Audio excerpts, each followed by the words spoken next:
Hi, I'm Jerry Bowyer. I'm talking today with Peter Thiel. Peter is many things, author of Zero to One, which I reread in preparation for this interview. He's the founder of PayPal, early investor in Facebook, the earliest investor, outside investor in Facebook, early investor in SpaceX. And LinkedIn. He's an entrepreneur and he's an investor. And I think you're going to find during this interview that he's somebody whose knowledge is far broader than technology and entrepreneurship. First of all, Peter, thanks for being with us. Thanks for having me on your program. You know, you gave a speech at the King's College on All Hallows Eve, 2017, the 500th anniversary of the Reformation. And you said, we read the Bible, but in a very almost more real way, the Bible reads us. What did you mean by that? Well, it might take a while to unpack, but there's always, there's always probably a conceit that we are above the Bible, that we are above the revelation, that it's something that happened in the past, and of course, if it's true, then it must, in some sense, be above us or ahead of us, or still tell us something about the future. I was very influenced by Rene Girard as an undergraduate, and ever since, this French intellectual, I think. In some ways, perhaps one of the more important Christian thinkers of the late 20th century. And Girard always, thought that he did a lot of work. He always said that there's been a lot done in Christianity and theology, the nature of God. But if it's true, if the Bible is true, it must also contain an anthropology. It must tell us something about the nature of man. Something that we would not otherwise know, and for Girard, it had to do with sort of violence, the way in which human sin is deeply conflictual, deeply violent, and deeply obfuscated, and that the city of man is built on hidden victims, and you did a lot on sort of comparative mythology, and so you take something like the myth of Romulus and Remus versus the story of Cain and Abel. They're very similar story. One of those, Romulus and Remus, the story about the founding of Rome, the greatest city of the ancient world. Cain and Abel is the founding maybe of the first city in the history of the world, and they're parallel stories. But the perspective is different. The Roman story, like all of mythology, takes the point of view of the city, of the human community of Romulus, and says that the murder of Remus is justified. It's a founding murder, but it's justified, and this is what you have to do. And then the even at the beginning of the Bible, even at the start of Genesis, the Bible takes the side of Abel, whose blood cries from the ground, and take the side of the victim. And in some ways, that's sort of this explosive potential in Christianity that gets developed, through Israel, through Moses, through the prophets, and then brought to its culmination with Christ, and then this revelation has continued through the last 2,000 years of Christian history, and still powerfully animates our time. Christ puts himself in continuity with Abel, even. Thanks to Jimmy, who sent over some quotes from the Woes of the Pharisees that Yes. Rene Girard had cited in a lecture. This generation will have to answer for the blood of all the prophets shed since the foundation of the world. We can talk a little bit about what that means, since the foundation of the world, from the blood of Abel to the blood of Zechariah. And Jesus is predicting that he's going to be killed. So he is in that line from A to Z, from Abel to Zechariah. Yes, so there's certainly some sense of continuity, and there's also some discontinuity where you could say that Abel to Zechariah were relatively innocent, but not absolutely innocent. And so, with an Orthodox Christian context, which Girard would not have questioned, they were still under original sin. And so, in some sense, they were scapegoats, but then in some sense, perhaps, they had not been perfect human beings. And so you couldn't say they were absolutely innocent. And so there is a way in which Christ is continuous with that line, but then there is also a way in which he is radically unique. He is completely innocent, and in some sense, the human community is completely guilty in the case of Christ. And so it's both. Well, he's monogenos, right? He's only begotten. Abel isn't, and Abel doesn't resurrect. Abel is not resurrected. Abel is replaced by Seth, right? Appointed. Jesus is not replaced. He's raised, right? Which is the vindication, which doesn't play a big role in most of Girard's writing, I guess, because he's writing from within an anthropological context rather than from within a theological context. Well, Girard would always stress that there's some way in which the crucifixion and the resurrection are separate events. There are 3 days separating them, and so even though there are all sorts of ways in which they're linked, and obviously, if Christ hadn't died, he wouldn't have been able to be resurrected. There's somewhat. Girard wanted to stress the discontinuity of those two events in a way where the crucifixion was, even if there was something providential or there's some way in which God could bring something good out of this, it was at its core an evil act and a fundamentally bad thing. And then and then the resurrection was something very separate. And it was truth had departed from the world for those 3 days. And so when Peter denies Christ, the threefold denial, the human community has closed in on itself. There is no truth left in the world. And this is very, very different from, let's say, the Death of Socrates, which is sort of the classical counterpoint where, Plato and Xenophon both, write these apologies for Socrates and defend Socrates, and they pretend that philosophy always preserved the truth.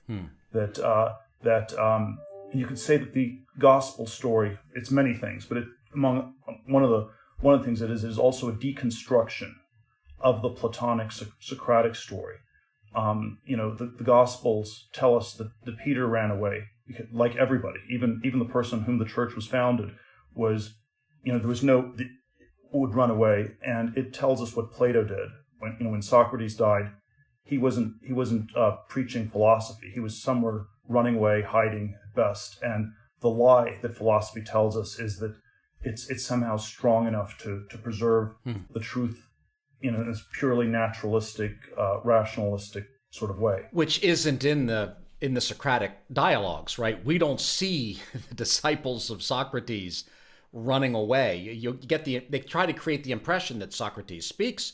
He does his philosophy thing, and Plato just, all right, thank you, master, and just goes on and keeps philosophizing. Yeah, it can act in a way that's quite autonomous. And this is always a theological problem in Christianity or theological issue where if you say that everything was in the classics, that was in the Greco-Roman tradition that you have in the Judeo-Christian, there's always a question, why do you need it at all? What does the revelation tell us that we couldn't, already know? And so, so on the level, and what Girard wanted to say was even on the level of knowledge, there were things we could not humanly know. They had to be revealed, and one of them was, the absolute innocence of Christ.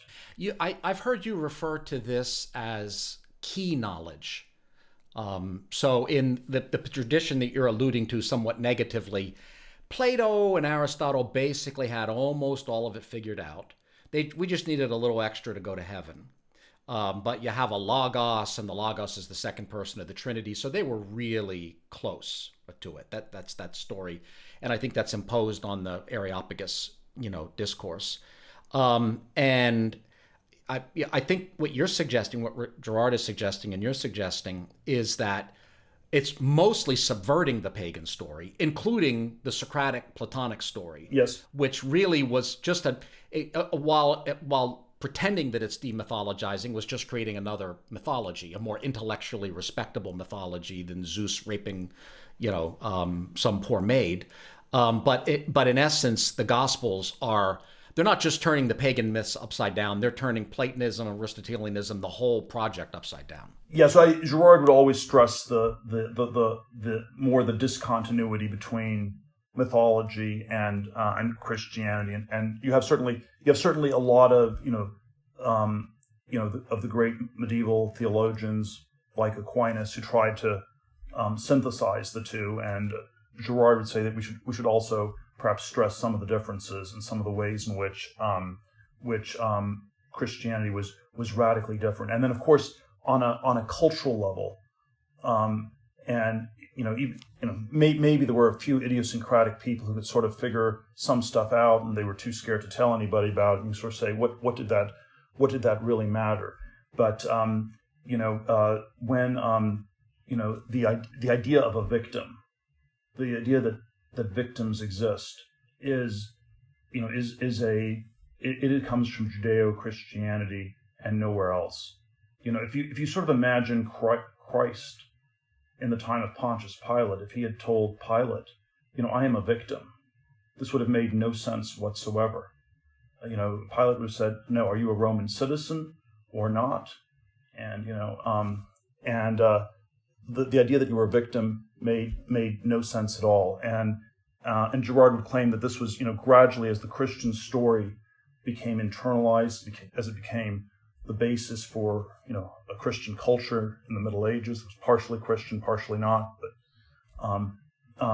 you gradually got the society, and then you get to all sorts of ways where it's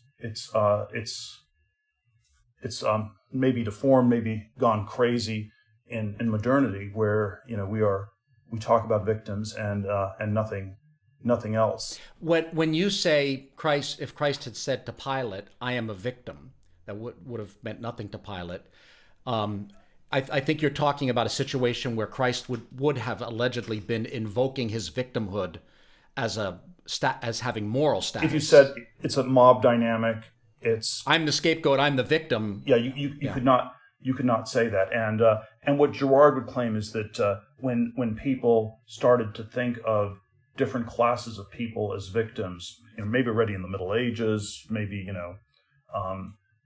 and then as the centuries progressed, it was actually always interpreting it through this sort of Christian story. So Jesus creates the gospel accounts create this idea that the victim can be innocent, and suggest that these humans, this thousands and thousands of years of human sacrifice, these victims were innocent. Maybe not perfectly innocent, but they were innocent of the charge. They weren't witches. They were relatively innocent, and then, but more disturbingly, that the human community was relatively guilty. And it always has been a way in which atheist philosophers in the Enlightenment thought that Christianity was uncomfortable because it blamed humans for too many things. You had the noble savage and the state of nature, or or there's sort of all sorts of ways that if humans were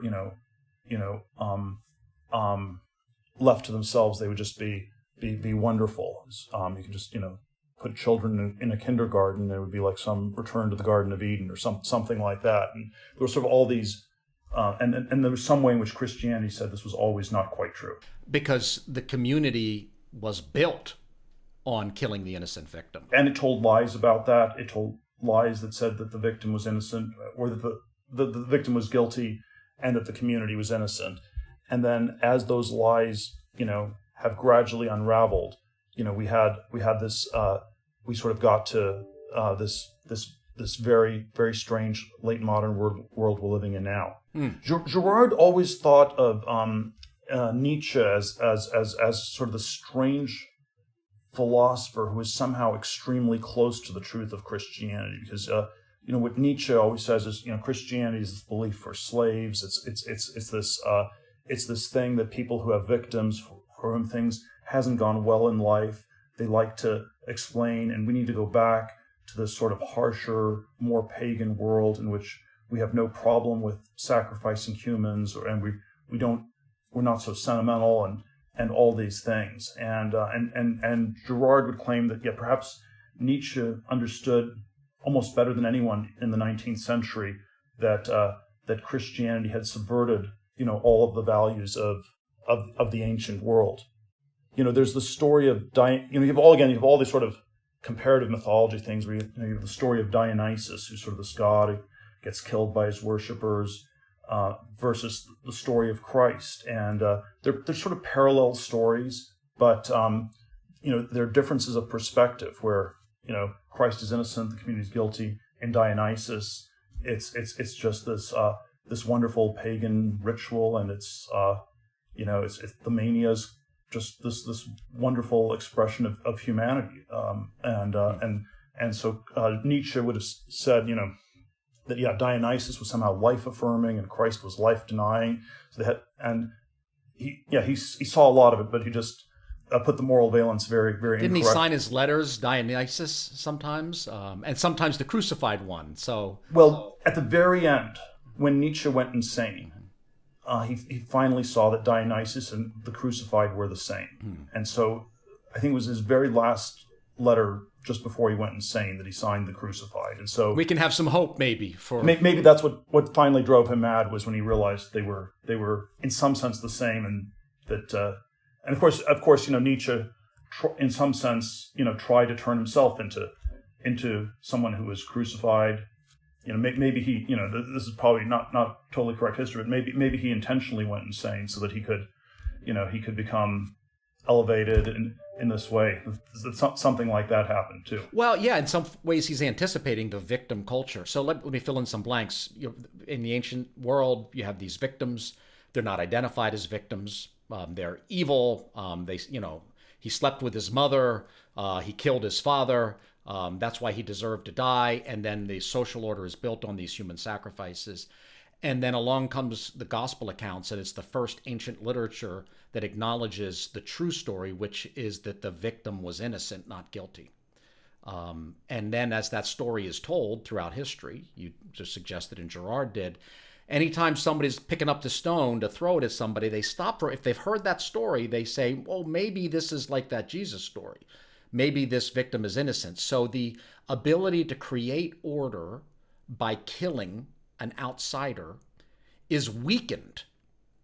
And eventually, in the modern world, we essentially just have that concern for the victim, no forgiveness. We have the mob says victim, victim, victim, and then there's competition and there's victim Olympics, but we don't actually kill anybody, so we can't get the pagan order. We don't forgive, so we can't get the Christian order, and that's essentially what progressive woke mobism is. There are many different ways this has worked its way out in modernity. So there's certainly, if you think of it as almost like a drug, because the Greek word for there were these people called Pharmakoi, the same root as pharmacy, and they were sort of kept in reserve. And if there was a crisis in Athens, you'd bring these people out and parade them through the streets and then kill them. And so it was like this almost medical formula for restoring order to the community, and these people had the same root. And so if you think of scapegoating as a kind of drug, but that only works when you don't know how it works. So there's some problems in the village, nobody's getting along. We're going to identify this woman as a witch and kill her. That can be socially efficacious only if you don't know what you're doing. And then as you know what you're doing, the basic thing that happens is it doesn't quite work anymore. But one kind of thing you can try to do is just increase the dosage of the drug and multiply the number of victims. And Girard saw the big totalitarian movements of the 20th century, fascism and communism, as these attempts to turn the human community in on itself and to get to increase the dosage. And maybe if you had millions of victims, you could get the old formula to work again. One victim's not enough. It needs to be 6 million Jews and 4 million. It was never Poles enough. It was never enough. Right? Because if it's a drug, it's never enough, right? You develop. There are ways in which fascism and communism were quite similar, and I think I tend to think people often on the left sort of make them more different than they were, but one difference that I do think is interesting between the two is that fascism was sort of an attempt to go back to the past, and it was to say the historical victims really were guilty, the homosexuals, the disabled people, the Jews, whereas you can think of communism as actually sort of more modern, sort of hyper modern.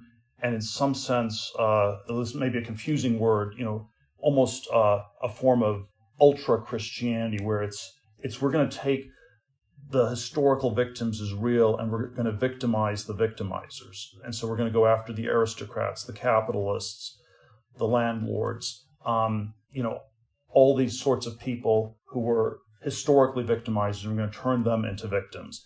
We're going to scapegoat the scapegoaters. We're going to scapegoat the scapegoaters. And in this sort of vaguely, in this powerfully Christian world, that's actually the much stronger move, and in some sense that's the more dangerous one.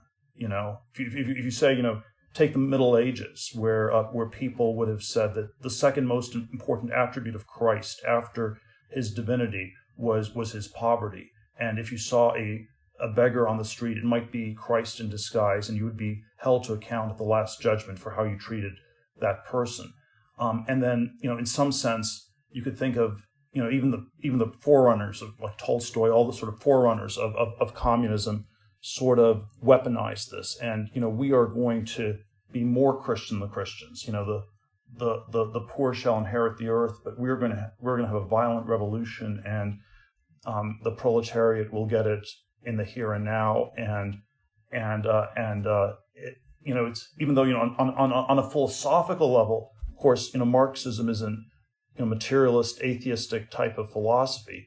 On sort of the sort of ethical, moral valence, always comes from saying something like the Christians aren't Christian enough, and we need to be even more Christian than the Christians, and that's so its power depends on a partial appeal to a distorted version of the gospel. Yes, but sorry, we're jumping all over the map here a little bit, but one of the jump wherever you like. One of the gospel passages that Girard always liked to refer to was the curses against the Pharisees, where the Pharisees were these people who were saying that if they lived in the time of the prophets, they would have honored them.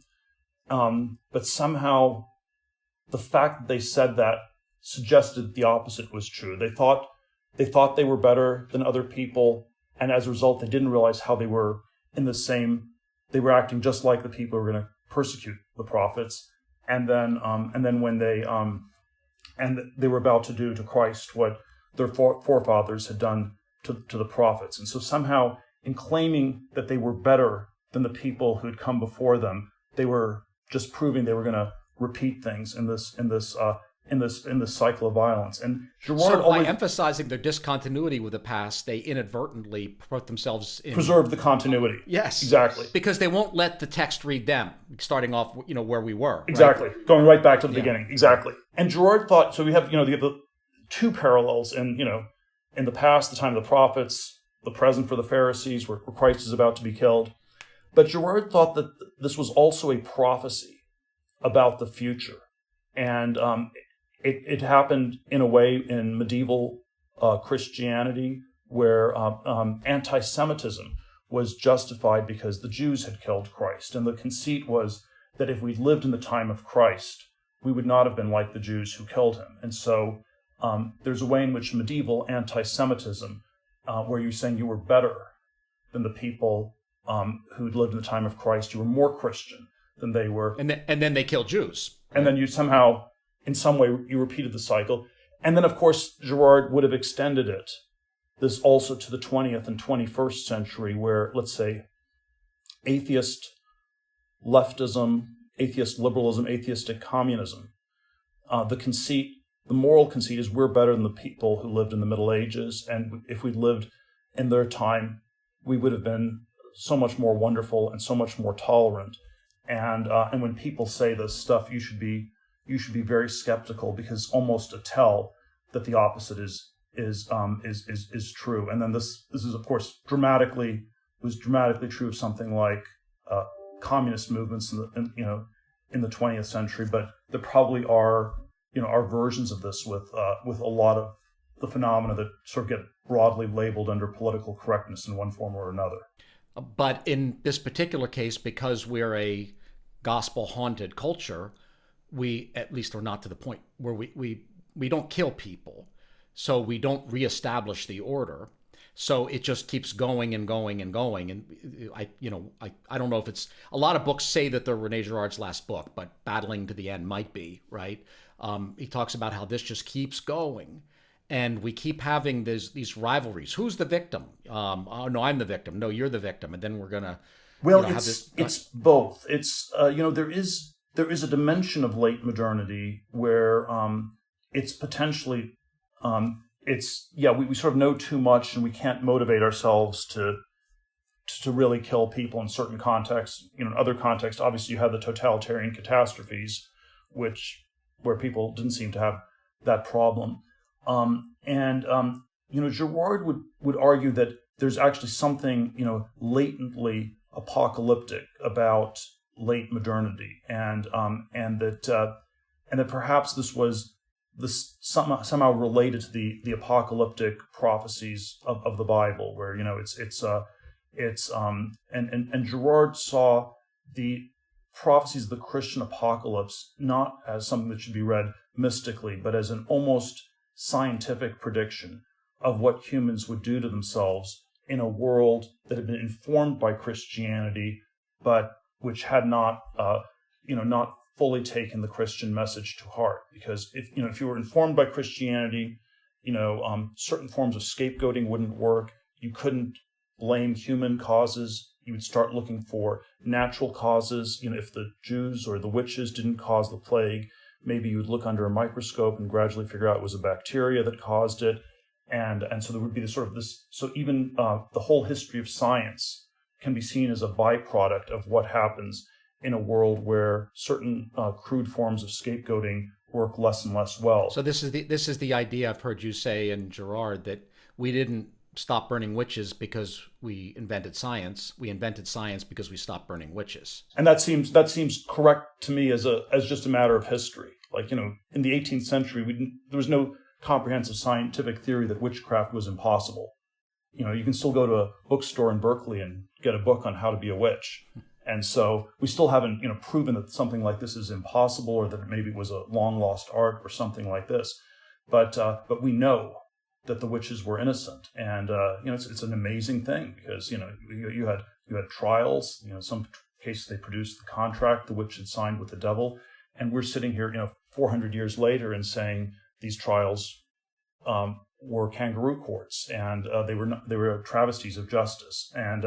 And Girard would claim this is sort of another way that the revelation is working its way out. But so we have a reverse witch hunting now. Let me just come back to I'm sorry, go ahead. The other point. Yeah, go ahead. Girard would have argued, though, that there was a dimension of this where things had the potential to spiral out of control. That there was, a potential for limitless violence, and that the sort of conquest of nature. Girard was focused on nuclear weapons, but there certainly are a number of other ways in which science or technology are potentially limitless in their violence. And perhaps in the post-1945 world, we're always living in the end times for Christianity, but perhaps post-1945, there's some sense in which that's more true than it was in the 19th centuries that went before.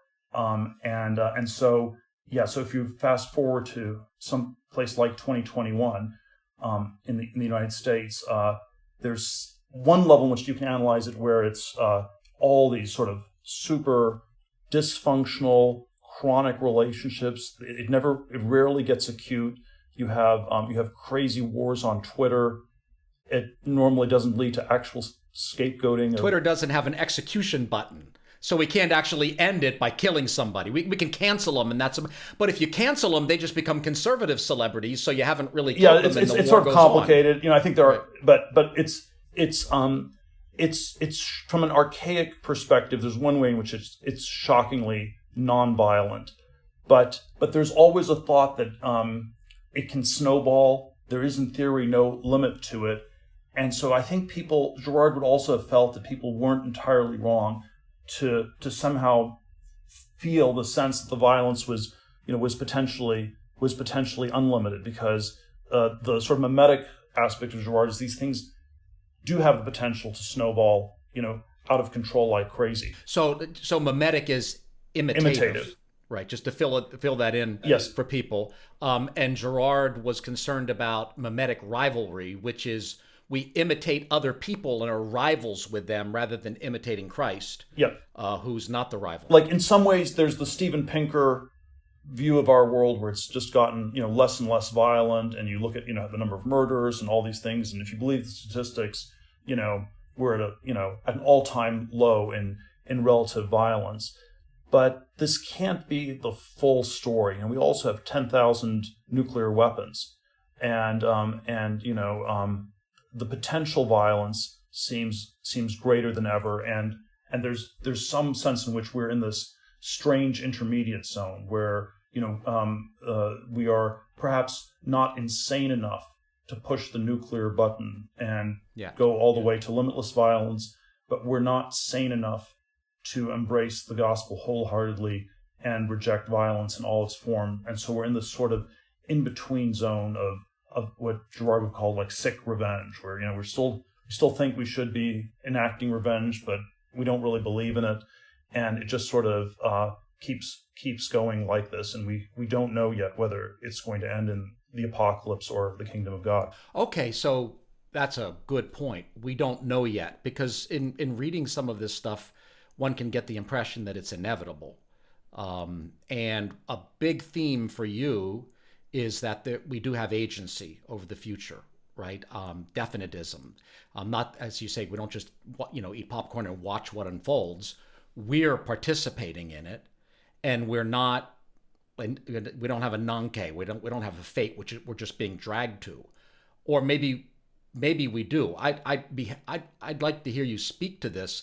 Can we avoid that apocalyptic scenario where the sick revenge, we're not Christian enough to forgive, but we're not pagan enough to kill and tell a lie, so we just kind of go on, and maybe that gets to the point where it's dueling nuclear powers rather than Trump versus CNN, which is at this point just sort of rhetorically violent. Does that have to happen, or is there an off-ramp? The cosmic question is always hard. It seems ambiguous, in Christianity, even though if you had to take a side, you'd say that it certainly feels like the apocalyptic ending is more likely. And so, Girard would have argued that there was an off-ramp for the Jews in the time of Christ. And if they had all followed Christ, you would have had the kingdom of heaven could have happened then and there. And in a similar way, if, at the point where the whole world has heard the gospel message, if it were to embrace it, there could be an off-ramp. And then, and in some sense, it is a question of human agency and human free will. And that's implicit in Girard, but then there's also always this idea that probably it's not what's going to happen, although we're not sure. Girard always thought that you have the haunting last question in the Gospel of Luke that Christ asks, when the Son of Man returns, will he find faith on earth? And it's framed in a way where it could be, in one sense you could say it could be, could not be, could be either way. but certainly it seems suggestive that there won't be that much, and that somehow Christianity will have, there's an element of Christianity that predicts its own failure, that it predicts people will hear the message, but then will reject it, even though certainly individually they can choose otherwise. But I would say maybe these are all, another point on this question of the apocalypse I've always thought is that if one is too sanguine about it, that's probably a formula for it happening. So, if we're in a world where people are really worried about this stuff and really worried about how we need to change, maybe something will happen. If the sort of Steven Pinker formula that, Coué, the New Age thinker from the 1920s, who said that you just needed to tell yourself, every day in every way I'm getting better and better. If you just said that would be enough. The sort of utopian New Age formulas seem to me to be a recipe for apocalypse, and then maybe the only hope is somehow the opposite, to say we are in this crazy apocalyptic situation, and maybe there's some hope that if we're aware of it, we can get out. This is probably reading a little bit too much into Girard, but I often think he vaguely thought of himself as like Jonah going to Nineveh, where it's like, announcing, the city is about to be destroyed. Right, and it gets a stay of execution.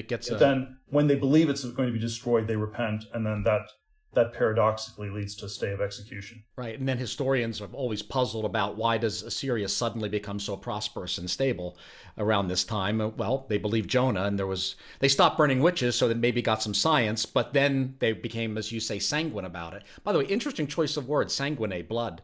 But we're not sanguine right now. Do you agree with that? We are probably, well, it's always impossible to sort of have a perfectly accurate reading of one's time. I think there certainly are ways in which it feels like some things are intense. There are some ways in which people are worried. There are a lot of ways in which these things are, it seems to be very, very poorly articulated. And then, so I don't know. It's always very, I don't think it's impossible to have a feel for what's going on. And from my perspective, it seems that we have, this crazy, I wouldn't say quite Marxist, but this crazy form of political correctness that's this insane deformation of Christianity, and it's too political, and it's not sanguine. It's very unhealthy.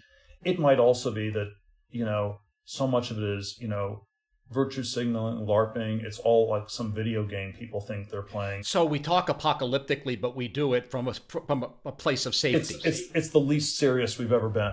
Right. So everyone says everything's terrible and it's about to blow up, but it's a game. We feel safe, right? Yeah. I mean, one of my colleagues, his dad was sort of this Tea Party baby boomer a decade ago, and it was, Obama was a communist. He was going to destroy the country, and you asked the dad, so what are you doing? It's, well, I'm just playing golf, and are you going around? So do you really believe that stuff? Right, I mean, that's a great point. You'd be acting in a very different way, and there's and that's the ambiguity I also find right now. Is AOC, is she really a communist revolutionary, or is she just a Fox News construct that's like some mirror image of the people in silly costumes that stormed the Capitol on January 6th. So we're maybe not worried enough, therefore we should be worried. In essence, you're saying if we're worried about apocalypse, then apocalypse is less likely. If we're not worried about it, then it's more likely.